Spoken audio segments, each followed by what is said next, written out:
చక్కగా తగిలించేది కాదురా. హారా అంటే పిడికిలి బిగించి పోరాడే తీరురా. హారా అంటే వారసత్వపు ఆస్తి కానే కాదురా.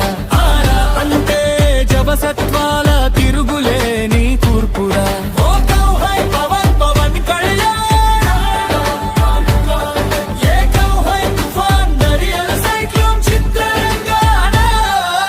అన్నకు తగ్గ తమ్ముడు రాజకీయ రణరంగమున కత్తి పట్టిన సైనికుడు.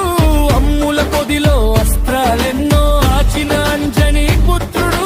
ప్రజలందరి మేలు కోసం దూసుకు వచ్చిన నాయకుడు. ఆరా అంటే ఊరా అనిపించాలి. ఆరా ఉంటే ముందుకు నడిపించాలి.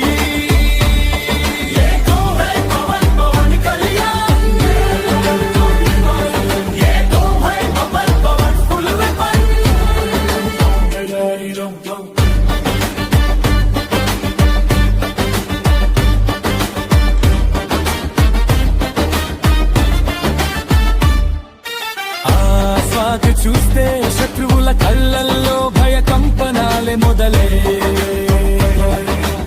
అతని మాట వింటే అభిమాన గుండెల్లో ప్రేమ నిండిపోయే. ఒక్క పిలుపు ఇస్తే కోట్ల మంది తరలి వచ్చి జన సంద్రమాయే.